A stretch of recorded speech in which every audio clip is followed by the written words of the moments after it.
Hello friends, welcome to my YouTube channel learn with mind map by Mamta Verma.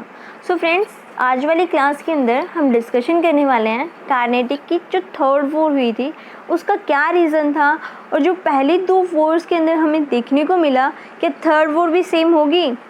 सो ऐसे ही हम discussion करने वाले हैं, अपनी जो पुरानी वाली कहानी थी उसे थर्ड वॉर के साथ जोड़ेंगे। ठीक है, जो अपनी फर्स्ट वॉर थी उसका जो रीज़न था सबको पता है क्या था, ऑस्ट्रियन वॉर ऑफ सक्सेशन था। क्या था? ऑस्ट्रियन वॉर ऑफ सक्सेशन चल रहा था वर्ल्ड के अंदर।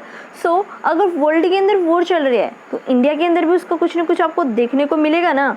तो सेम ऐसे हुआ था फर्स्ट वॉर के अंदर, और हुई किसके बीच में थी? French East India company plus British east India company, दोनों कंपनियां थी कहाँ पे? इंडिया के अंदर। उन दोनों के बीच में वॉर हुई थी।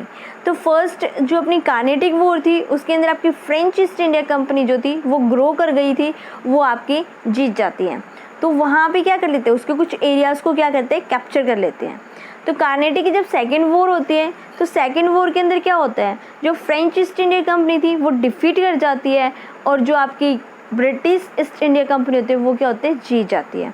उसका रीज़न था, सबसे बढ़िया चीज़, सबसे अच्छी चीज़ यहाँ से आपको देखने को मिलेगी कि उस टाइम पे जो ब्रिटिश ईस्ट इंडिया कंपनी थी वो क्या हो गई थी, बहुत ही ज़्यादा परेशान हो गई थी। किससे? फ्रेंच ईस्ट इंडिया कंपनी से। अगर वो इतनी ज़्यादा परेशान हो गई थी तो किसे याद करते हैं? रॉबर्ट क्लाइव को। ब्रिटिश ईस्ट इंडिया कंपनी या फिर ब्रिटेन वाले गवर्नर्स जब भी परेशान होंगे तो सिर्फ एक बंदे को याद करेंगे, और वो बंदा कौन था? आपका रॉबर्ट क्लाइव। जब भी ब्रिटिश वाले परेशान हुए रॉबर्ट क्लाइव को बुलाएंगे। ठीक है, तो ऐसा ही उन्होंने किया वर्ल्ड कार्नेटिक की सेकेंड वॉर के अंदर। फिर से इन्होंने किसको बुलाया था? रॉबर्ट क्लाइव को बुलाया था। तो इसकी वजह से जो ब्रिटिश ईस्ट इंडिया कंपनी थी वो कार्नेटिक की सेकेंड वॉर क्या हो जाती है, जीत जाती है। तो सेम जो फ्रेंच वाली थी वो डिफीट हो जाती है। तो उसे क्या करना पड़ेगा, उसका एक एरिया जो था वो कौन कैप्चर कर लेंगे? British east India company. ठीक है, तो ब्रिटिश ने क्या किया था, उसका एक एरिया को कैप्चर कर लिया था, उसको कार्नेटिक वाला रीजन को। तो फ्रेंच के पास रहा कौन था? हैदराबाद वाला रीजन। ठीक है, तो हम डिस्कशन कर रहे हैं कार्नेटिक की जो थर्ड वॉर थी उसके अंदर हुआ क्या। कार्नेटिक की जो अपनी थर्ड वॉर थी उसके अंदर डिस्कशन कर रहे थे कि ये ऑफिशियली थी या फिर अनऑफिशियली थी। ये बिल्कुल ऑफिशियली वार थी अपनी, कौन सी? Third Carnatic war. इसके अंदर हुआ क्या था, जो यूरोप था अपना, उसके अंदर 7 ईयर की जो वॉर थी वो स्टार्ट हो चुकी थी। यूरोप के अंदर 7 ईयर वॉर जो थी वो स्टार्ट हो चुकी थी। तो आपको इंडिया के अंदर भी उसके थोड़ा बहुत जो इफ़ेक्ट्स थे वो देखने को मिलेंगे। ठीक है, तो सेम क्या होगा, फ्रेंच और ब्रिटिश ईस्ट इंडिया कंपनी क्या होंगी, इनके आपस में फिर से झगड़े होंगे, फिर से इनके आपस बीच में लड़ाइयाँ होंगी। तो उसके बाद होता क्या है, जो फ्रेंच ईस्ट इंडिया कंपनी थी और जो ब्रिटेन ईस्ट इंडिया कंपनी थी उन दोनों में लड़ाइयाँ स्टार्ट हो जाती हैं।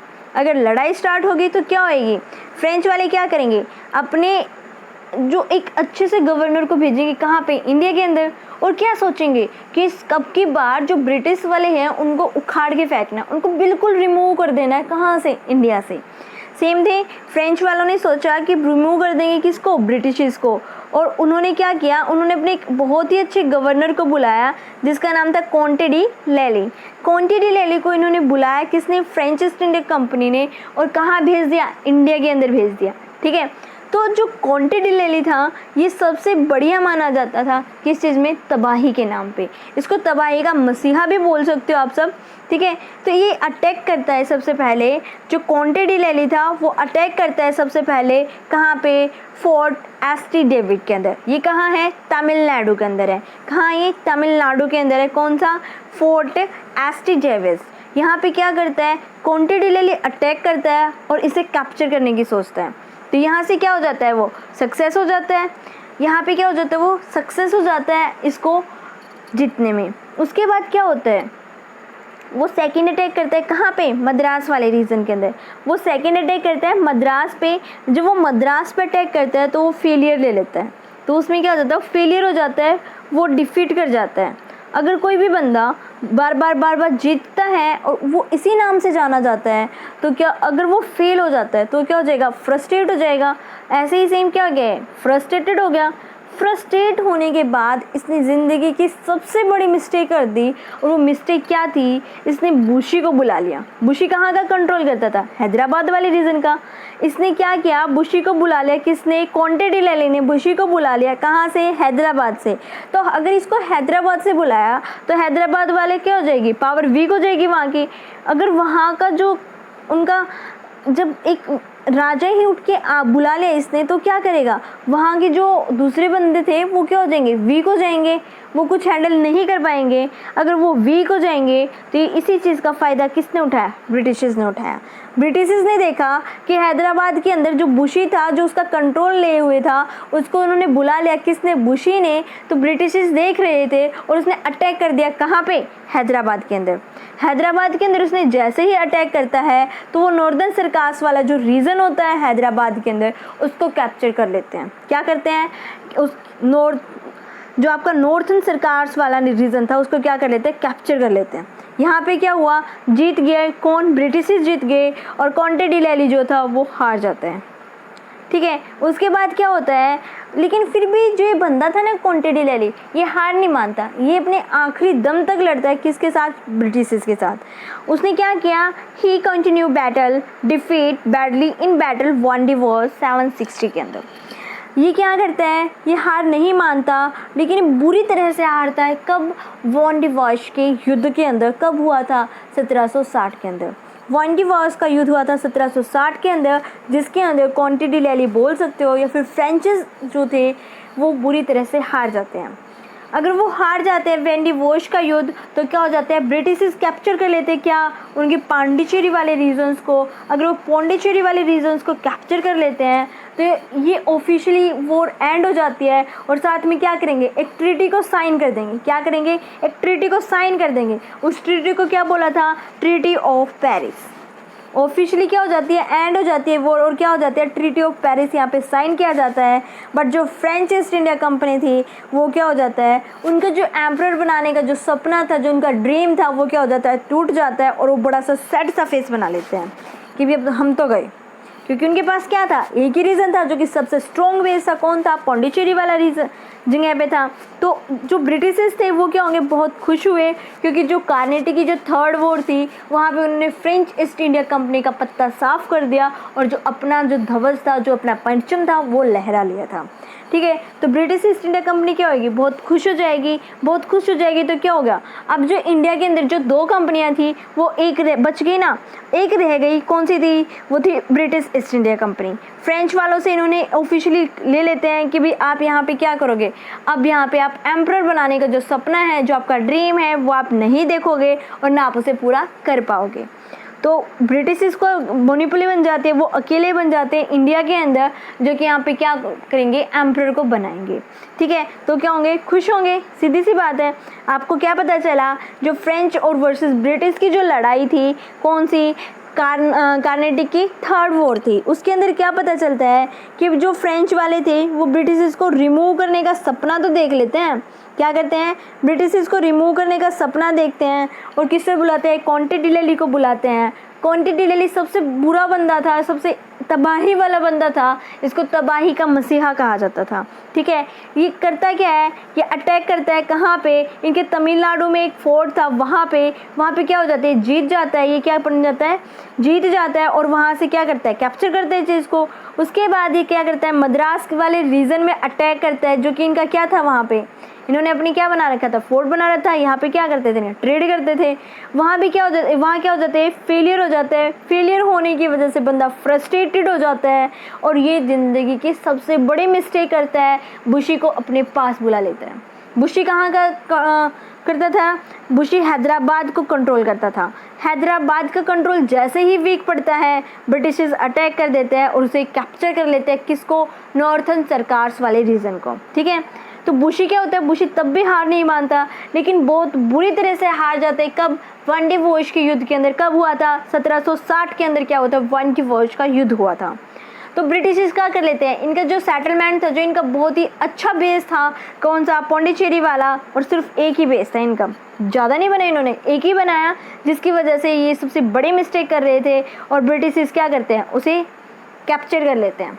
अगर इनके पास दूसरा इनका बेस होता तो ये क्या कर लेते, वहाँ पे शिफ्ट कर लेते, वहाँ से अपना बिजनेस स्टार्ट करते। लेकिन नहीं, इनके पास एक था। जैसे ये पौंडीचेरी ख़त्म हुआ, इनका जो एम्परर का ड्रीम था वो कम्प्लीटली फिनिश हो जाता है, ख़त्म हो जाता है। और जो ब्रिटिश का जो ड्रीम था वो वहाँ से स्टार्ट हो जाते हैं, क्या करने के लिए, एम्परर बनाने के लिए। और एक ट्रीटी को साइन करते हैं जिसे बोला जाता है ट्रीटी ऑफ पेरिस। ठीक है, यही सब क्या थे, कार्नेटिक की थर्ड वॉर के जितने भी आपके अच्छे अच्छे पॉइंट्स थे, जो भी आपको याद रखना था वो मैंने आपको माइंड मैप से समझा दिया है। नेक्स्ट आता है रिजल्ट्स क्या निकलते बेस के। रिजल्ट क्या हुए, इन्हें सबसे पहली बात जो इन्हें सेकंड वॉर के अंदर भी पता चली थी कि जो इंडियंस के जो प्रिंस हैं उनका कॉन्फिडेंस लेवल क्या हो चुका था, ज़ीरो हो चुका था। वो सोचते थे और उन्हें पता भी चल चुका था कि उनकी आर्मी बहुत बड़ी है लेकिन दम नहीं है। आर्मी बड़ी है लेकिन दम नहीं है, क्योंकि क्या हुआ था, जो फ्रेंच की कंपनी थी, जो अनवरुद्दीन था, वो कहाँ लड़ने गया था, किससे, फ्रेंच वालों के साथ। फ्रेंच वाले क्या थे, उनके पास बहुत ही कम आर्मी थी बट बहुत ही ज़्यादा एडवांस थी। तो क्या हो जाता है, अनवरुद्दीन वहाँ से हार जाता है सेकेंड कार्नेटिक वॉर के अंदर। ठीक है, तो यहाँ से उन्हें पता चल जाता है जो उनके प्रिंस थे उनके पास जो पावर थी वो ज़्यादा नहीं थी, और उनकी जो आर्मी थी बड़ी तो थी पर वो सक्सेस नहीं थी, या फिर आप बोल सकते हो वो क्या थी, एडवांस नहीं थी, वो अपना युद्ध को जीतने के लिए सफिशिएंट नहीं थी। तो वो क्या हो जाते हैं, वो डर जाते हैं। उनका कॉन्फिडेंस, जब बंदे का कॉन्फिडेंस जीरो हो जाता है ना, तो बंदे को चाहे कितना भी आता हो वो क्या हो जाता है, ज़ीरो हो जाता है। वो क्या हो जाता है, डर जाते हैं। और डरने के बाद क्या करते हैं, एक दूसरे बंदे के पास जाएंगे, उससे क्या मांगेंगे, हेल्प मांगेंगे। तो ये क्या करते थे, ब्रिटिश की ने सोचा हमें ज़रूरत है, तो ये क्या करेंगे, ब्रिटिश से दोस्ती बनाने की सोचेंगे। अगर दोस्ती बनाएंगे, अपने अंदरूनी मामलों के अंदर जब दखल अंदाजी स्टार्ट हो जाएगी ब्रिटिश की, तो क्या करेंगे, कैप्चर करना स्टार्ट कर देंगे और क्या बना लेंगे, अपना एम्परर बना लेंगे। सबसे बड़ी सोच थी इनकी। अब जो फ्रेंच ईस्ट इंडिया कंपनी थी उनके फेलियर्स क्या क्या थे वो सोचो। जो फ्रेंच ईस्ट इंडिया कंपनी थी उनके फर्स्ट ऑफ फेलियर ये थे कि उनका जो नेवल कंट्रोल था वो ज़्यादा बेस्ट, ज़्यादा स्ट्रॉन्ग नहीं था एज़ कम्पेयर टू ब्रिटिश। तो वहाँ के जो सोल्जर्स थे, जो अगर उनका नेवल कंट्रोल ज़्यादा अच्छा था, किनका, ब्रिटिश था, तो वो क्या बना लेते, वहाँ से अपने सोल्जर्स को मंगवा लेते थे, फटाफट उनकी क्या हो जाती, सप्लाई हो जाती थी। तो उसके बाद साथ के साथ जो उनका बंगाल वाला रीजन था, वहाँ पे क्या होती है, उनकी सप्लाई काफ़ी अच्छी थी। अगर वो ज़्यादा की ज़्यादा अपने सेंटर बनाते जा रहे थे ना, तो बंगाल वाले रीजन क्या था, पास में ही थे ना समुद्र के, तो वहाँ से क्या ज़्यादा जल्दी क्या लेते, सप्लाई कर लेते थे। दूसरी बात आती है, जो ब्रिटिश ईस्ट इंडिया कंपनी थी वो प्राइवेट थी, जो कि अपने डेवलपमेंट करने में ज़्यादा फोकस रखती थी एज़ कम्पेयर टू गवर्नमेंट। आप सबको पता है जो फ्रेंच ईस्ट इंडिया कंपनी थी वो गवर्नमेंट थी, वो उन्हें क्या करनी पड़ती थी, पहले कागज़ की कार्रवाई करनी पड़ती थी, पहले पेपर वर्क को कंप्लीट करना पड़ता था, देन ही वो किसी चीज़ पे रिजल्ट उनका निकलता था।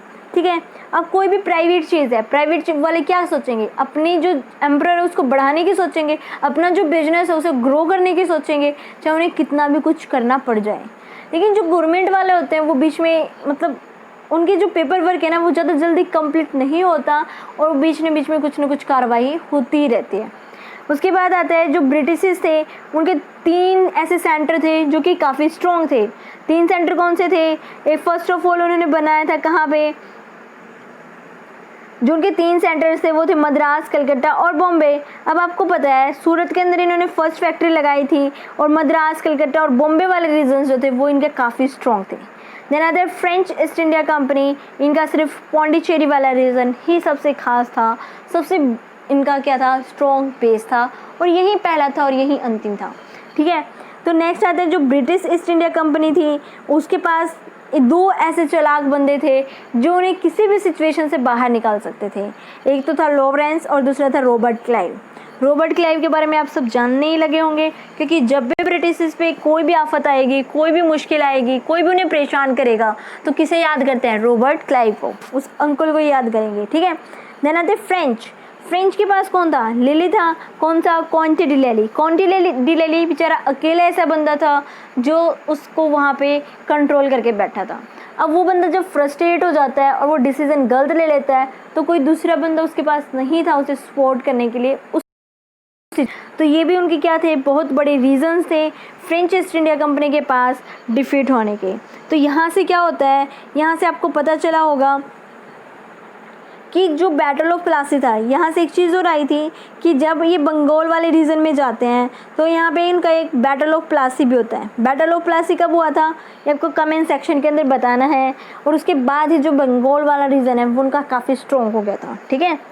तो फ्रेंड्स, जो आपने देखा होगा अभी तक अपनी कार्नेटिक की थर्ड वॉर के अंदर, वो आपकी सबसे लास्ट और फाइनल वॉर थी किसके बीच में, फ्रेंच और ब्रिटिशर्स के बीच में, जो आमने सामने होके की।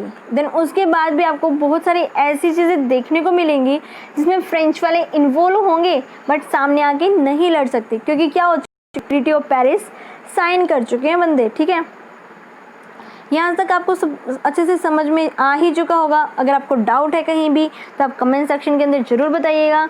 एंड सेफ रहें, अपने घर में रहें। Thank you everyone.